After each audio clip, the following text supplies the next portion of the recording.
सोलापुर के सलगर बस्ती क्षेत्र में बड़े पैमाने पर वृक्षों की कटाई के मामले में नगर निगम ने कड़ा रुख अपनाया है।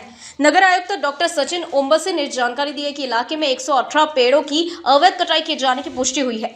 मामले की जानकारी मिलते ही निगम अधिकारियों ने घटनास्थल का निरीक्षण किया। जांच के दौरान एक ट्रक चालक कटे हुए पेड़ ले जाते हुए पाया गया, जिसके बाद ट्रक चालक सैफन मुजावर और ठेकेदार मोहन राठौर के खिलाफ सलगर बस्ती पुलिस थाने में मामला दर्ज किया गया। आयुक्त ने कहा है कि फिलहाल 2 लोगों पर कार्रवाई की गई है, लेकिन विस्तृत जांच के बाद अन्य जिम्मेदार व्यक्तियों को भी आरोपी बनाया जाएगा। संबंधित भूखंड मालिक को नोटिस जारी कर दंडात्मक कार्रवाई की प्रक्रिया शुरू की जाएगी।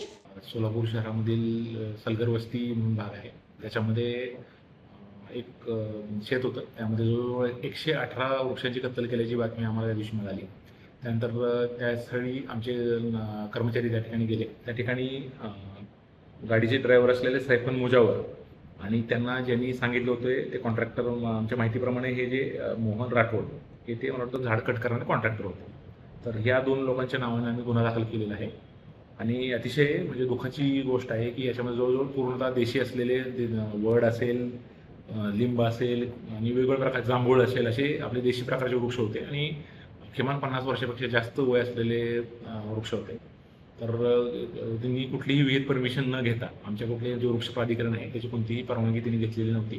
त्यामुळे आम्ही गुन्हा काल रात्री त्यात दाखल केलेला आहे आणि त्याचबरोबर ॲक्च्युली हे कुणी घडून आणलं याच्यासाठी आम्ही ते संबंधित जे 2 लोक आहेत त्यांना नोटीस देणार आहे। जागेचे सातबाराचे मालक असतील त्यांना सुद्धा नोटीस इश्यू करू आणि त्याचबरोबर इतर जे कोणी समजा त्यात वेगळे कुठले कन्सल्टंट, आर्किटेक्ट जे कोणी इन्व्हॉल्ड असतील त्या संबंधितावर जो काही नियमानुसार होणारा दंड आहे आम्ही तो दंड त्याला आकारू आणि त्यांची वसुलीसाठी जी काही रक्कम आहे, कारण त्यामध्ये रक्कम पण दंड मोठ्या प्रमाणात आकारला जाणार आहे, ती जी काही नियमानुसार मॅक्सिमम पॉसिबल जो दंड असेल तो आम्ही आकारू आणि ते वसूल करण्यासाठी आमच्याकडे जे महापालिकेच्या अधिनियमामध्ये जे काही आमच्याकडे अधिकार आहेत त्याचा वापर करून भविष्यात असं कुठलीही घटना घडू नये यासाठी एक एक्झाम्पल होईल आणि भविष्यात नागरिक अशा प्रकारचं कुठले कृत्य करणार नाही यासाठी आम्ही एक एक्झाम्पल सेट करण्यासाठी आम्ही मोठ्या प्रमाणात दंड करून ते वसुली करण्याचा आम्ही जास्तीत जास्त प्रयत्न करतो।